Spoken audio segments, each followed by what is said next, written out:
બાવા કરણપુરી કંચનપુરી છે અને આજે હું વિષયાભિમુખ કૌશલ્ય પર મારો પાઠ આપીશ.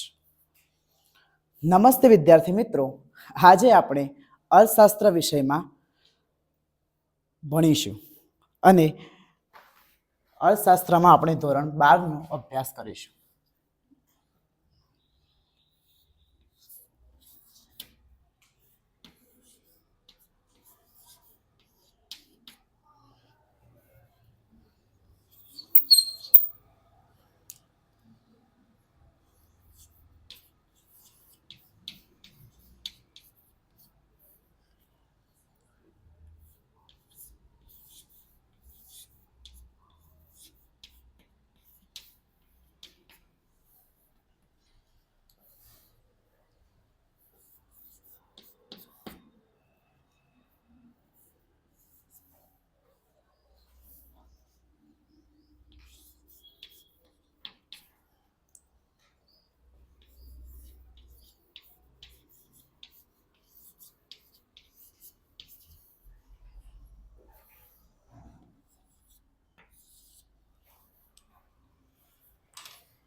વિદ્યાર્થી મિત્રો, આજે હું તમને એકપાત્ર અભિનય બતાવું એ તમે શાંતિથી જોજો અને હું તમને કેટલાક પ્રશ્નો પૂછીશ એનો તમે શાંતિપૂર્વક જવાબ આપજો. હું રાહુલ છું. મારી મમ્મીએ મને બજારમાં શાકભાજી લેવા માટે મોકલ્યો હતો. હું શાકભાજી લઈને હવે ઘરે જાઉં છું. અરે મમ્મી, અરે પપ્પા, તમે આવું કેમ કહો છો?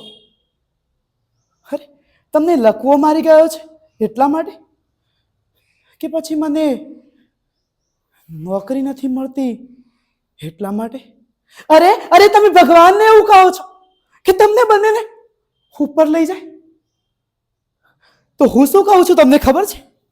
કે હું પણ ભગવાનને કહીશ કે જો તમને બંનેને ઉપર લઈ જવાના હોય ને તો મને પણ સાથે લેતો જજે. કેમ કે ઉપર તું પણ આ બંનેને આવી રીતે જ રાખીશ ને. અને આમ પણ બિચારા મારા પપ્પાએ મારા ગામની બધી જ જમીન વેચી નાખી. અરે મને ભણાવવા માટે શહેરમાં નવું ઘર લીધું. હજુ હપ્તા પણ પૂરા નહોતા થયા અને એમને લકવો મારી ગયો. અરે એના પછી મારી મમ્મીને પણ લકવો મારી ગયો.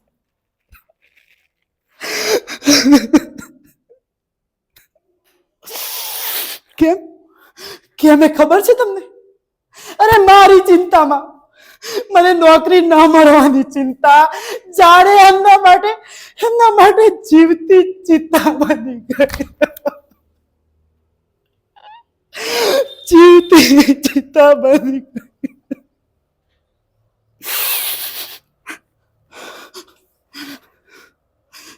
દરેક મધ્યમ વર્ગના મા બાપ પોતાના દીકરા અને દીકરીઓને એટલા માટે ભણાવે છે કે એમને નોકરી મળે. અરે એમના ઉજ્જવળ ભવિષ્ય સાથે પોતાના મા બાપનો ભૂતકાળને ભવ્ય બનાવે અને વર્તમાનને ઘણી બધી ખુશીઓથી ભરી દે.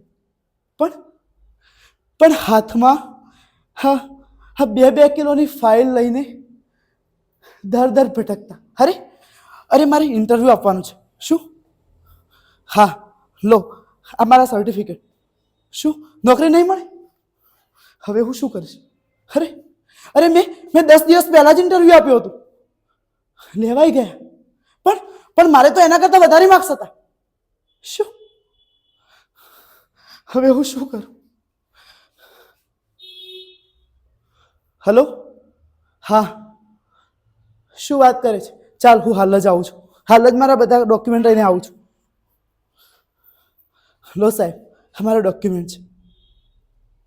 હા 2 દિવસમાં ચોક્કસ મને નોકરી મળી જશે ને? હા ચોક્કસ. હા સર. શું મને નોકરી નથી મળતી? કેમ સર, તમે તો કહેતા હતા ને કે નોકરી મળી જશે. બસ આ જ રીતે દર ભટકતા દરેક યુવાનના નિસાસા એ દરેક મા બાપના આંસુઓ બનીને ઉભરાઈ જાય છે. હા, ઉભરાઈ જાય છે. અરે અરે દેશમાં કોરોનાથી વધારે ઝડપથી ફેલાઈ રહેલી આ સમસ્યા કે આ મહામારી ના લીધે દરેક ભણેલો યુવાન એ કંઈક ના કંઈક અંશે ડરી રહ્યો છે. અરે અરે મને નોકરી મળશે કે નહીં? અરે અરે મેં લીધેલ લોનનું શું? નોકરી મળશે? લોનનું શું? અરે હું શું કરીશ? હું શું કરીશ? હવે હવે કેટલાય વિચારો એ કરે છે. અરે હવે હવે હું ઘરનું ક્યારે કઈ રીતે પૂરું કરીશ? અરે મારા પપ્પાનું શું? લોનનું શું?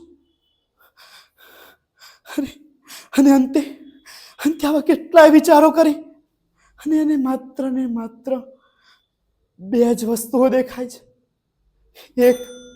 એક આ પંખો અને એક બીજું દોરડું. એ પંખે લટકી અને આત્મહત્યા કરી લે છે. ના વ્યવહાર સચવાય ના વહાલ, બસ થઈ જવાય એવું બેહાલ. ડિગ્રીઓનો વજન એ પગના તળિયા કરી દે છે લાલ, અને ખિસ્સા તો રાખે છે ખાલી ને ખાલી. અરે કેમ વકરી આ સમસ્યા? શું છે આનું સમાધાન? અરે કુદકે ને ભૂસકે વધી રહી છે આ સમસ્યા. હવે તું કંઈક તો કર ભગવાન, હવે તું કંઈક તો કર. નમસ્તે વિદ્યાર્થી મિત્રો. તો આજે હું જે એકમાત્ર અભિનય તમને કરીને બતાવ્યો એના અનુસંધાને હું તમને કેટલાક પ્રશ્નો પૂછીશ. જેને જવાબ આવડતો હોય એ આંગળી ઊંચી કરી અને પૂરા વાક્યમાં મને જવાબ આપશે. રાહુલના માતા પિતા એ કઈ બીમારીથી પીડાતા હતા? બોલો બેન. ખૂબ જ સરસ. રાહુલને શું સમસ્યા હતી? બોલો ભાઈ. સરસ. નોકરી ન મળવાની સમસ્યાને અર્થશાસ્ત્રની ભાષામાં શું કહેવામાં આવે છે? બોલો બેન.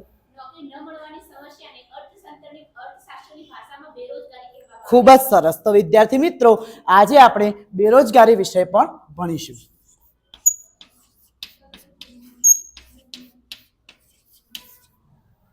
અસ્તુ.